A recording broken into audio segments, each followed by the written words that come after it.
आज जुन यहाँनिर ऱ्यापिड एन्टिजेन टेस्टहरू भइसकेको रहेछ है, उहाँहरूको कतिजनाको टेस्ट गरियो र रिपोर्ट के कस्तो आइरहेको छ यो बारे जानकारी दिनुहोस्। नमस्कार।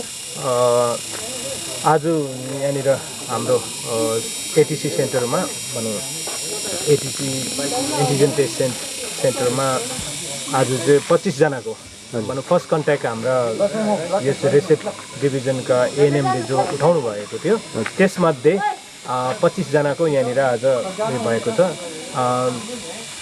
उहाँले उठाउनु भएको 20 जना, 5 जना चाहिँ फाल्टो यहाँनिर जो आज भिजिटमा ज्वरो आएर यस्तो भएको मान्छेहरू आएको थियो, ज्वरोको अरू मान्छेहरू आएको थियो, उनीहरूलाई पनि हामीले पहिल्यै अब चाहिँ एकैचोटि डक्टरले नहेर्ने भन्ने भएकोले गर्दा उहाँहरूको पनि हामीले यहाँनिर आधा घन्टा राखेर हामीले टेस्ट गरेका थियौँ। 25 जनाको नेगेटिभ आएको छ। हजुर, यहाँनिर जुन एकजना है बिरामी जसलाई पोजिटिभ भेटेर अहिले त्रिवेणी हस्पिटल छ, उहाँको परिवारको टेस्टहरू भयो भएन यो बारे जानकारी दिनु। हामीले हाम्रो एएनएम ग्रुप उहाँहरू गएर अस्ति जुन उहाँहरूलाई आइसोलेसनमा राख्नु भएको छ, उहाँहरू मात्र होइन उहाँसँग सम्बन्धित अरू 4-5 वटा घर पनि उहाँहरूलाई राखिएको छ। उहाँहरूलाई समाजको तर्फबाट साथै एएनएम आशाको तर्फबाट उहाँहरूलाई अनुरोध जनाइएको छ। यद्यपि आज उहाँहरू यहाँ आउनु सक्नु भएन र हामी उहाँहरूलाई फेरि झट्टै नै यहाँनिर व्यवस्था मिलाउनेछौँ र उहाँहरूलाई हाम्रो अनुरोध छ उहाँहरूले झट्टै यो भनौँ टेस्ट गरेर सहयोग गरिदिने हामी विशेष अनुरोध गर्छौँ। हाम्रो पक्षबाट भनौँ हाम्रो हेल्थको पक्षबाट यो सेन्टरको पक्षबाट हामी सर्वेलेन्स कमिटीको पक्षबाट हामी त सबैलाई भनौँ अनुरोध जनाउँछौँ, सहयोग गर्न हामी तयार छौँ।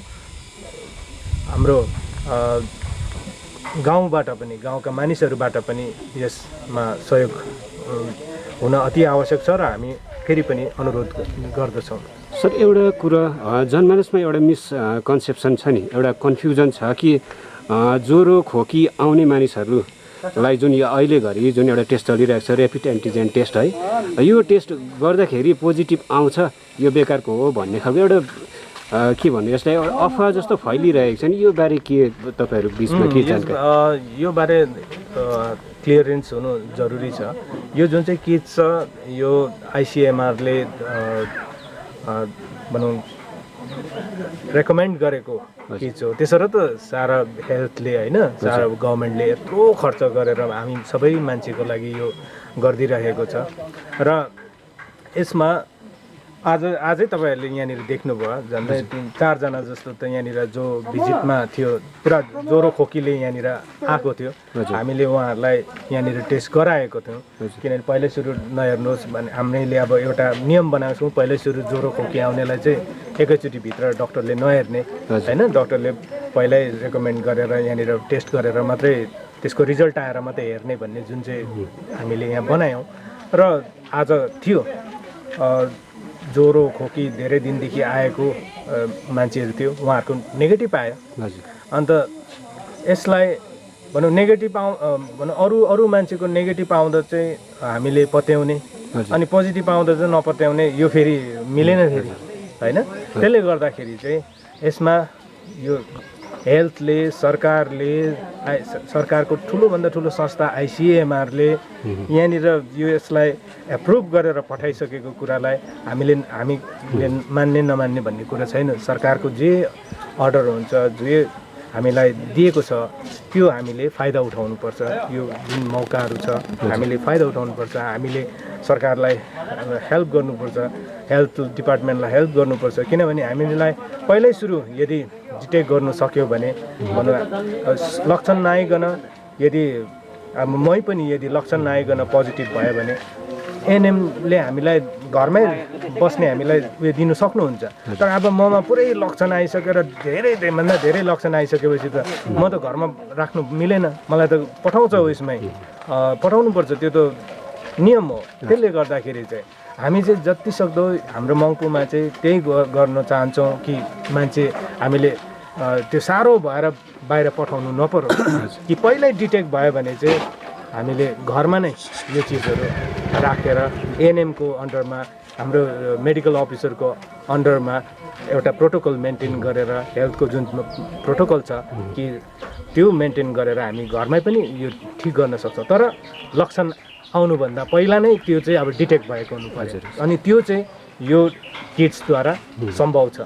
र सर यो सायद यसकै मिसकन्सेप्सन हुनसक्छ है कि ज्वरो खोकी आयो भने यसले पोजिटिभ देखाइहाल्छ भन्ने एउटा जुन एउटा भयले पनि यहाँनिर विभिन्न यहाँनिर जस्तो कि व्यापार व्यवसाय गर्ने मानिसहरू पनि अलिकति रुगा खोकी लागेर को कारणले गर्दा अहिलेसम्म तपाईँहरूले विभिन्न स्थानमा टेस्ट त गरिरहनु भएको छ र पनि यहाँ मानिसहरू भागिरहेका हामीले प्राय देखिरहेका छौँ, उहाँहरू गरिरहेका छैनन् र यो विषयमा के बताइदिनुहुन्छ उहाँहरूलाई?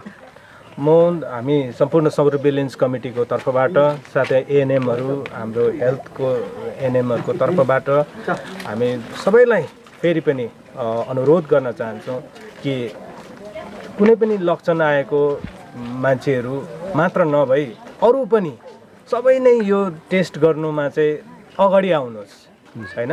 मैले अघि पनि भनिहालेँ कि त्यो लक्षण आइसकेको मात्रै होइन, लक्षण आउनुभन्दा पहिला नै हामीले यो टेस्ट चाहिँ गर्न पायौँ र यसमा चाहिँ यदि हामीले पोजिटिभ आफूलाई भेट्न सकियो भने हामी हस्पिटल नगइकन पनि घरमा एएनएम र हाम्रो मेडिकल अफिसरको उनीहरूको निगरानीमा बसेर हामी घरमै जाति हुन सक्छौँ। अनि हामीले अरूलाई फैलाउनु पनि चान्सेस हुँदैन हामी यदि हामीमा लक्षण आएको छैन भने। तर अब एकदम लक्षण ज्यादा आइसकेर पनि घरमै बसिरहेको छ, कथङ्काल ऊ चाहिँ यदि ऊ पोजिटिभ हो भने त उसले त अरूलाई पनि गर्नेछ र त्यो चिज नहोस् भनेर सरकारलाई एउटा कोरोना पेसेन्ट यदि ट्रिटमेन्ट गराउनुको लागि कति चाहिँ खर्च होला यो त अब पछि यो कुरा हामी बिस्तारै थाहा पाउनेछ। जसरी एउटा टिबीको पेसेन्टलाई जाति पार्नुको लागि एउटा सरकारले 2 लाखभन्दा ज्यादा खर्च एकजना पेसेन्टलाई त्यो टिबीको हुँदाखेरि टेस्ट हुन्छ भने चाहिँ अब यो कोरोनाको पनि कति लाखकै होला अब। र यस्तो चिजहरू हो र यसलाई चाहिँ पहिल्यै त्यसो सरकारले चाहिँ डिटेक्ट गरेर पहिल्यै थाहा पाउनु सक्यो भने चाहिँ यो त हस्पिटल नगइकन पनि जाति हुन सक्ने बिमारहरू हुन्छ। त्यसले गर्दाखेरि चाहिँ हामी सर्वेलेन्स कमिटीको तर्फबाट साथै एएनएम हामी हेल्थको तर्फबाट हामी भन्छौँ कि सबै नै अगाडि आएर टेस्ट गराउनुहोस्। म आफै अहिले 4 पल्ट भइसक्यो म गराइरहेको छु। यदि म आफैलाई पोजिटिभ भयो किन म सिम्पटम्स आएको छैन, त्यसो यदि म पोजिटिभ भएँ भने म हस्पिटलको मेडिकल अफिसर हेल्थको हाम्रो एएनएमहरूको उहाँहरूको अन्डरमा हेल्थको प्रोटोकल मेन्टेन गरेर म घरमा बस्न सक्छु, किनभने अहिलेसम्म मलाई आएको छैन होइन। त्यसरी म बार गराइरहेको छु। र त्यस्तै हामी सबैले नै यो प्रति चाहिँ अलिकति सतर्क भएर है हामी अगाडि आएर सरकारले दिएको जुन चाहिँ यो फेसिलिटिजहरू छ यसको उपभोग गर्नुपर्छ, हामीले यसलाई युज गर्नुपर्छ अनि सरकारलाई सहयोग गर्नुपर्छ, हेल्थ डिपार्टमेन्टलाई सहयोग गर्नुपर्छ।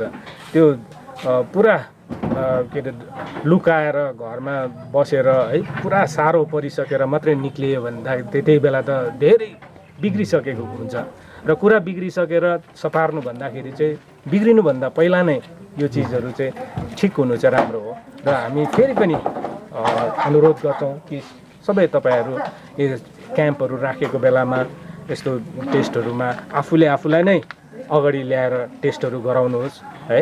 अनि सही समयमा यदि यो डिटेक्ट हुन सक्यो भने यो चिज केही पनि होइन, हामी गर्न सक्छौँ। तर लापरवाही गऱ्यो भने लापरवाहीको रिजल्ट त त्यही हो।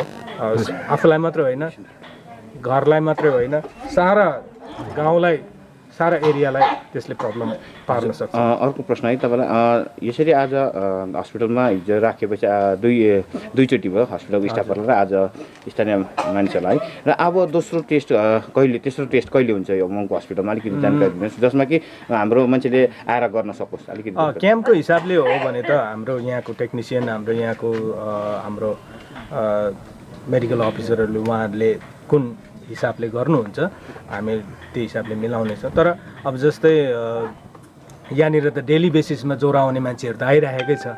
अब ज्वरो आउने मान्छेहरूलाई त गर्नै पर्ने स्थिति हुन्छ र उहाँहरूले त्यो त गराइरहेकै हुनुहुन्छ। र बिहान पख चाहिँ उहाँहरूसँग सम्पर्क राखेर है हाम्रो यहाँका टेक्निसियन यहाँ हस्पिटलका कुनै पनि स्टाफसँग सम्पर्क राखेर उहाँहरूले त्यसको जानकारी लिएर आउन सक्नुहुन्छ। Thank you so much.